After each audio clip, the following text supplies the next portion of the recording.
Eh bien, bonjour et bienvenue dans cette nouvelle étude de notre thème annuel Humanité, penser l'essentiel et créer dans la beauté. Aujourd'hui, nous allons étudier la mort comme le début d'un nouveau chemin. Et pour cela, nous allons nous appuyer sur l'un des héros les plus célèbres de la mythologie grecque, Hercule. En effet, Hercule ou Héraclès nous est connu par les fameux 12 travaux qu'il a dû surmonter et qui le placèrent comme un exemple pour toute l'humanité. Ces travaux érigeaient la gloire d'Héra, qui, comme nous l'avons vu, est celle qui veille à une juste évolution dans la dualité, montrent la difficulté des expansions de conscience et des différents travers qui se présentent sur le chemin du disciple. En passant par de multiples épreuves, Hercule est parvenu à la maîtrise des 3 corps de sa personnalité, affirmant ainsi son moi-je, ce lion redoutable.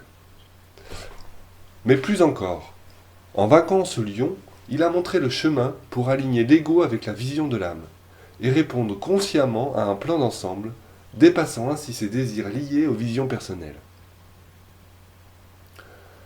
Ce travail a commencé bien auparavant, avec Persée, arrière-grand-père d'Hercule, qui vainquit la peur en coupant la tête de la Gorgone, libérant ainsi le cheval ailé Pégase, qui est le symbole du mental libéré des peurs archaïques.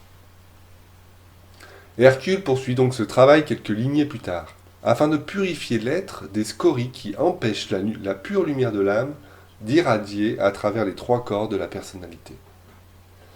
Il exerce ainsi une irrésistible influence psychique grâce à l'énergie subtile qui émane de lui.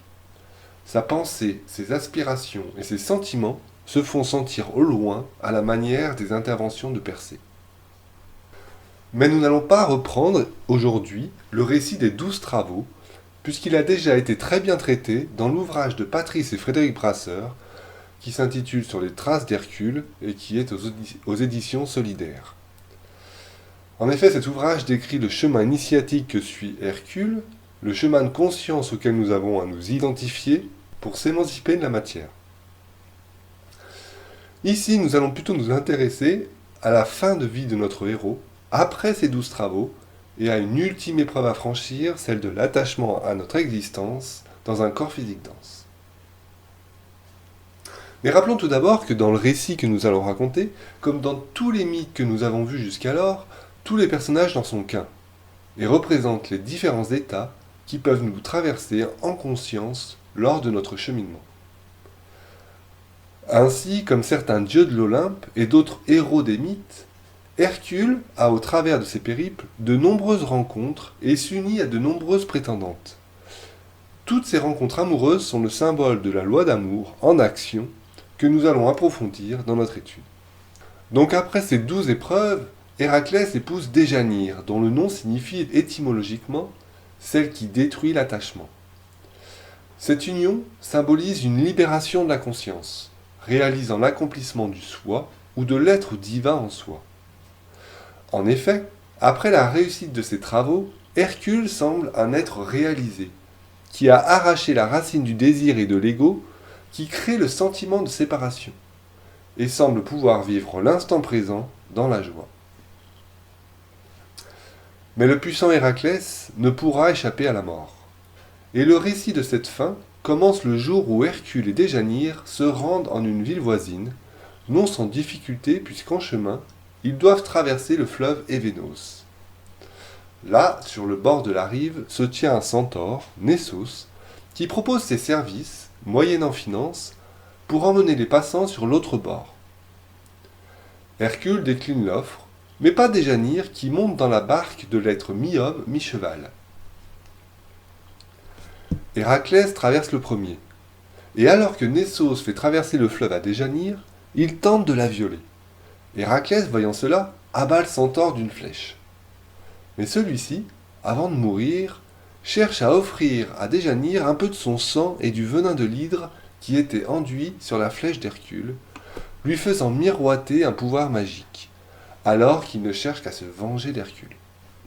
Il lui offre ainsi un filtre d'amour, censé la protéger contre toute désunion avec Hercule, ce qu'elle accepte naïvement, croyant la promesse du centaure qui est sur le point de mourir.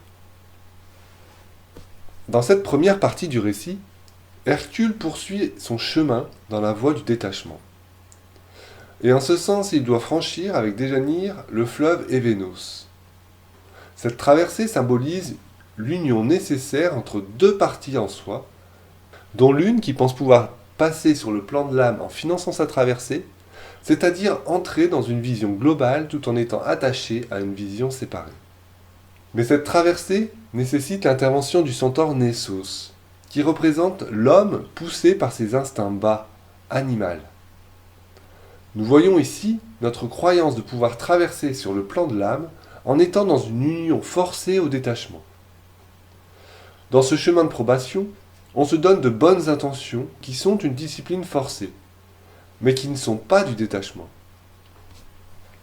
On fait attention à ce que l'on mange, à ce que l'on dit. On cherche à être une personne convenable, dans une certaine noblesse des sentiments. Mais cette union forcée au détachement, Hercule, qui est passé de l'autre côté de la rive, étant dans cette vision large, voit cette union forcée comme étant nocive.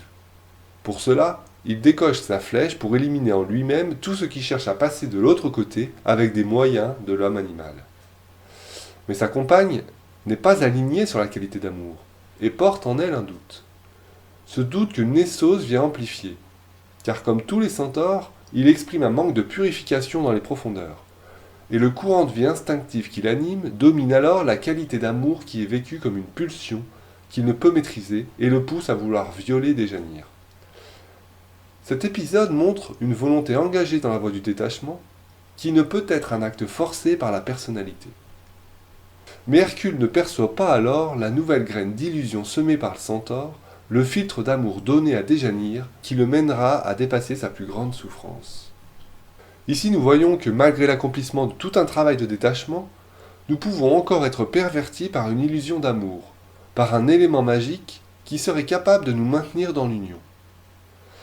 Ce poison, fabriqué à partir de l'essence d'une quête d'unité, le venin de l'hydre de Lerne récupéré par Hercule dans son 8e travail, et de la racine du désir à l'origine de l'existence, le sang du centaure, représente le symbole du désir universel. L'envie d'être dans l'amour universel avant d'avoir réalisé l'unité intérieure avec le divin. L'amour universel devient alors un désir d'amour universel et nous éloigne de l'unité. Nous pouvons voir cela dans le monde au travers du mouvement écologiste. Avec le réchauffement climatique, nous voyons se confronter deux visions du monde. Une première centrée sur les profits matérialistes, où l'exploitation de richesses énergétiques apporte un gain considérable à quelques individus. Cette énergie transformée va ensuite être redistribuée à l'ensemble des consommateurs humains, qui l'utilisent dans leur quotidien et en sont dépendants. De l'autre côté, nous avons une vision centrée sur la préservation de l'environnement, le respect du vivant. L'exploitation de richesses énergétiques n'est plus une priorité puisqu'elle engendre de la pollution et accentue le réchauffement planétaire, mettant en péril la survie des espèces et de l'humanité. Dans le premier cas, nous avons donc un désir personnel, celui d'engranger un maximum de profit avec les ressources énergétiques, et de faire profiter de cette ressource les membres de notre espèce humaine, même si cela est au détriment de l'ensemble des règnes. Dans le second cas, nous avons aussi un désir personnel, celui de sauvegarder l'environnement et de préserver la vie sur Terre. Pourtant, le désir présent dans le second cas peut nous apparaître bien plus désirable que celui dans le premier cas. Nous voyons que passer d'un désir centré sur soi au détriment de l'ensemble à un désir centré sur le bien de l'ensemble est un pas dans l'évolution de la conscience, mais nous restons toujours centrés et attachés sur nos propres désirs. Nous pouvons alors nous poser la question de comment sortir de notre attachement à désirer ce qu'il y a de mieux pour nous en tant qu'humanité, et à désirer ce qu'il y a de mieux pour l'ensemble des vies sur Terre. Ceci afin de passer de l'autre côté de la rive, c'est-à-dire passer d'une vision humaine, mortelle, à une vision de l'âme qui est dans une vision d'un plan global d'évolution dont le but de conscience nous échappe. Autrement dit, comment passer d'une vision personnelle attachée au passé à une vision impersonnelle, détachée et qui agit par le renouvellement de la conscience. C'est ce travail que nous propose d'étudier ce mythe, où la mort qui pointe son nez devant notre héros va venir l'extirper de ses propres désirs aussi subtil soit-il, afin de l'élever sur un autre plan de la conscience et commencer un nouveau chemin. Ainsi, cela nous confronte à notre propre vision de la mort. Représente-t-elle la fin d'une aventure ou marque-t-elle le passage vers un élargissement de notre état de conscience, qui ne peut s'inscrire dans les formes actuelles? Sommes-nous prêts à mourir à ce que l'on désire le plus pour renaître dans un nouveau monde? Ainsi, si nous revenons au passage où Hercule élimine ce qu'il considère comme indésirable, c'est-à-dire le centaure, cela ne suffit pas à éliminer le désir présent chez Déjanire, qui souhaite conserver celui qu'elle aime, celui qui représente l'être éclairé et illuminé qu'est devenu Hercule après ses 12 travaux. Ce n'est donc pas parce que nous avons discerné et transcendé le désir sous les formes les plus viles qu'il ne réapparaît pas sous des formes les plus grandioses, d'apparence plus universelle. Mais pour être dans un état d'unité et en union avec le plan planétaire, il va nous être demandé de sortir de nos visions personnelles, centrées sur nous en tant qu'humanité, et nous allons être mis à l'épreuve encore à chaque instant, comme le révèle la fin de vie de notre héros. Donc Hercule et Déjanire rentrent chez eux, Déjanire rangeant soigneusement son filtre d'amour dans un endroit secret. Quelque temps plus tard, au cours d'un de ses voyages dans une autre contrée voisine, Hercule rencontre Eurytos. Ce dernier représente un grand développement sur le plan de l'esprit. Et sa fille, Iole, incarne la libération de l'existence-conscience. Héraclès va tomber sous le charme d'une telle beauté et vouloir absolument la ramener chez lui, dans sa maison, afin qu'il puisse vivre en sa présence.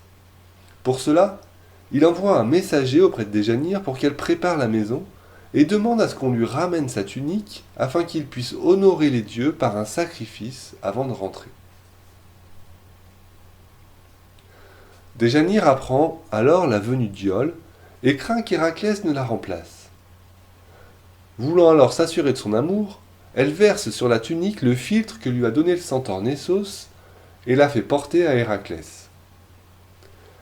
Ce dernier la reçoit et l'utilise rapidement afin de pouvoir honorer les dieux sur le mont Euta par un sacrifice. Mais le poison consume ses chairs, et Héraclès cherche à arracher la tunique qui reste alors collée à son corps. Aussi longtemps qu'il le peut, le héros contient ses gémissements grâce à son habituel courage. Mais la douleur triomphe de son calme, et il ordonne alors à son messager de construire un bûcher funéraire sur lequel il pourra s'immoler.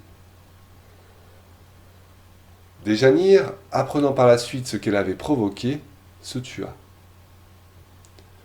Et Hercule, avant de monter sur le bûcher, demanda à son fils Ilos d'épouser Iole lorsqu'il aurait atteint l'âge adulte, afin qu'aucun autre homme ne puisse en faire sa femme. Donc ce dernier passage nous indique que si nous avons atteint un haut niveau de détachement, cet état de libération peut toutefois être entaché par le germe d'une illusion, celle de vouloir posséder le pouvoir de l'amour, symbolisé par le filtre. Ainsi, Hercule est captivé par la rencontre avec Iole, celle-ci étant une présence élevée de l'esprit qui vient apparaître dans notre conscience. Nous sommes alors dans un état de fascination, un état amoureux. Mais cette rencontre avec ce haut degré de la conscience est tellement marquant que l'on veut le garder, rester toujours à son contact. C'est pourquoi Hercule veut ramener Iole chez lui, afin qu'il puisse vivre tous les jours à ses côtés.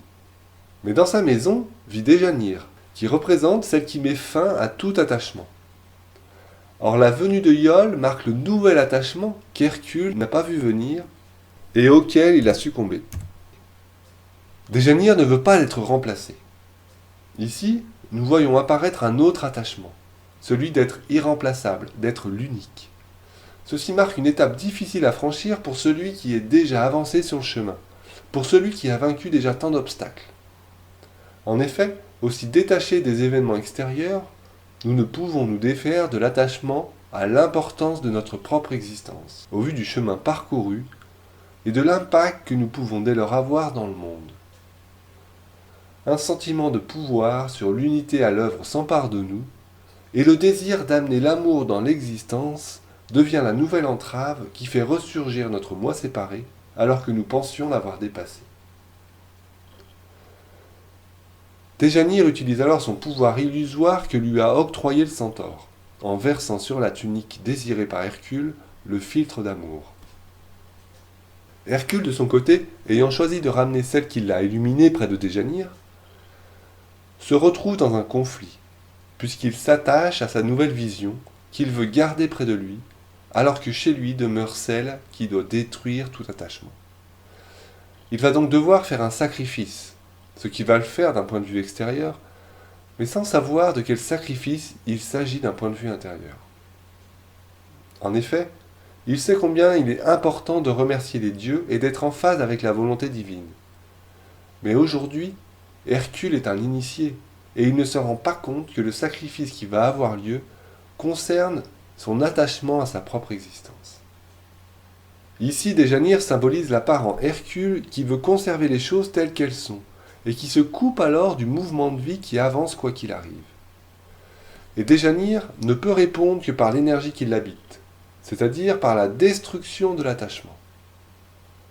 Elle va donc indirectement éliminer celui qui porte cet attachement, Hercule, à qui elle offre une tunique empoisonnée.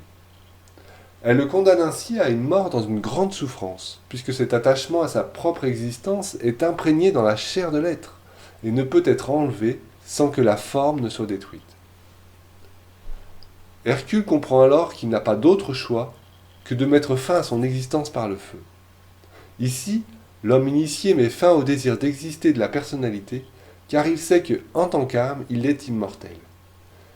Hercule, qui a choisi en voyant Iole de vivre la libération de son existence en conscience, est porté à faire ce choix qui le libère de l'emprise de la matière et qui lui permet de rejoindre l'Olympe, où l'âme qu'il est a d'ombre dorénavant toute forme qu'il prendra, comme les dieux le peuvent déjà.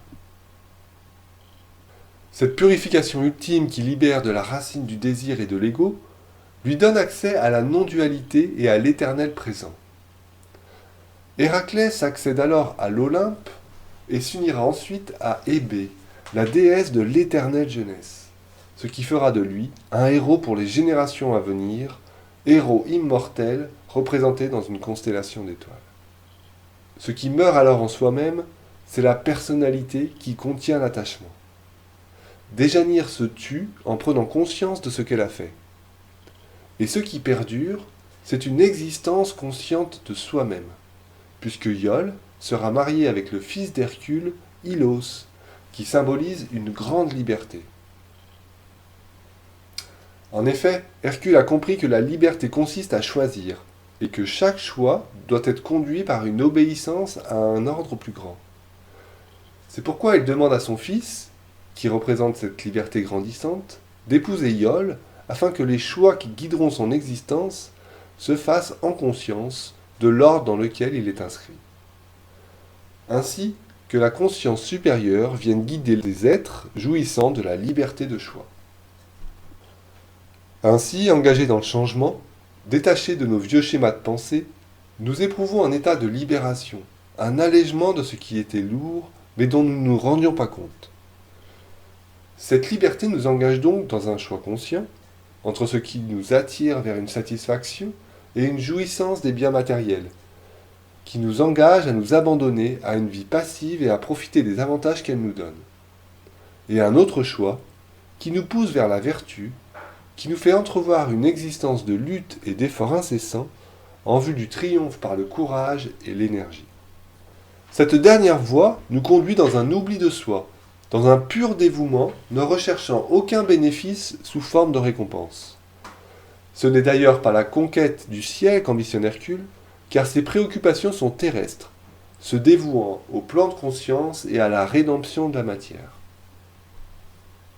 Ce choix de renoncer à une vie de plaisir nous permet d'entrer dans un état de vie solidaire, où la reliance entre tous les êtres vivants prend tout son sens, et donne sens aux valeurs que nous cherchons à servir. C'est un engagement, le cœur léger et rempli de dynamisme, qui prend place sur ce nouveau chemin. Ce sont les rencontres qui guident nos pas, et l'attraction des idées d'ensemble qui rassemblent les consciences prêtes pour cette nouvelle quête.